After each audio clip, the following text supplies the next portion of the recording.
नहीं सुनना तो मत सुनो, मत सुनो, नहीं सुनना मत सुनो।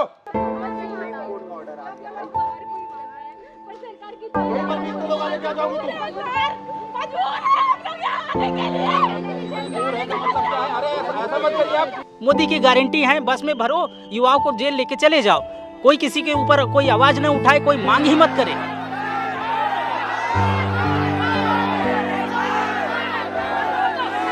हम लोग नहीं जाएंगे, जबरदस्ती क्यों भेज रहे हो?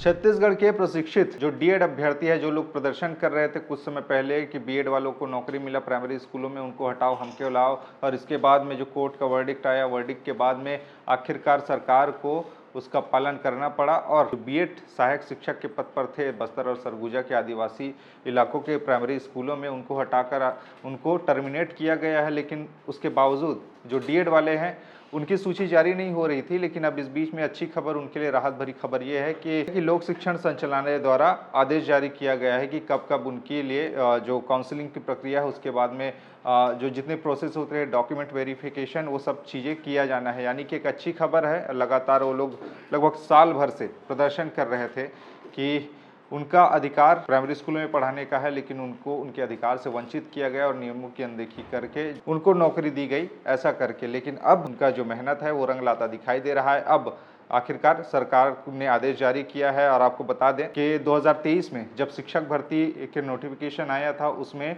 12,489 पद शिक्षक भर्ती के थे, जिसमें सहायक शिक्षकों के लिए 6,285 पद थे। उसमें से डीएड वाले भी बैठे, बीएड वाले भी बैठे, और बहुत जगह यानी कि लगभग 2900 से अधिक जो बीएड वाले हैं वो लोग सहायक शिक्षक बन गए और उनको ये लोग पीछे रह गए। ऐसे में इन लोगों ने अपना अधिकार मानकर उसको कोर्ट में चैलेंज किया, कोर्ट में उनकी जीत भी हुई। अब उसके बाद में कोर्ट के वर्डिक्ट आने के बाद में भी सरकार सुन नहीं रहा था, लेकिन आखिरकार उनको कोर्ट के फैसले का पालन करना पड़ा और जो बीएड सहायक शिक्षक हैं उनको नौकरी से निकालकर इनको नौकरी देने के लिए जो जद्दोजहद है वो चल रही थी। ये आदेश जारी होने के बाद में अब पहले 4 चरणों में काउंसलिंग हुई थी, अब 5वें चरण की जो काउंसलिंग है वो इन डीएड वालों की होगी। यानी कि जो स्किल शिक्षा विभाग है उसकी वेबसाइट पर ये लोग जाएंगे, वहाँ पे लॉगिन करके अपनी जितने भी शिष्टाचार हैं वो फॉर्मेलिटीज़ हैं वो पूरी करने के बाद में ये लोग उसमें वेरीफाई कर सकेंगे, डॉक्यूमेंट्स वेरिफिकेशन होगा। उसके बाद में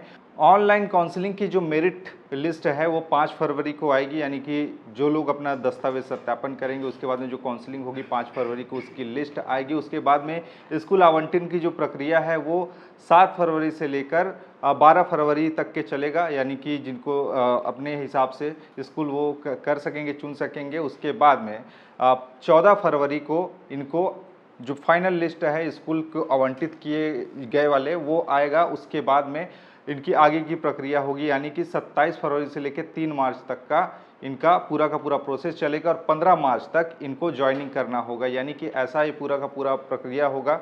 जिला शिक्षा अधिकारी तक वो पूरे डॉक्यूमेंट्स पहुंचेंगे, वो वेरीफाई करेंगे कि सही है या गलत है। उसके बाद में सत्यापन के आधार पर इन लोगों को नियुक्तियां दी जाएंगी। यानी कि 15 मार्च तक इन लोगों के लिए अच्छी खबर है कि 15 मार्च तक ये लोग ज्वाइन कर सकेंगे। जितने भी दस्तावेज हैं उसको सत्यापन करने के बाद में जहाँ रिक्त पद हैं, जहाँ पर खाली हैं, वहाँ के प्राइमरी स्कूलों में इनको भरा जाएगा। यानी कि एक अच्छी खबर है इनके लिए जो इतने समय से लंबे समय से लगे हुए थे अपने अधिकार के लिए।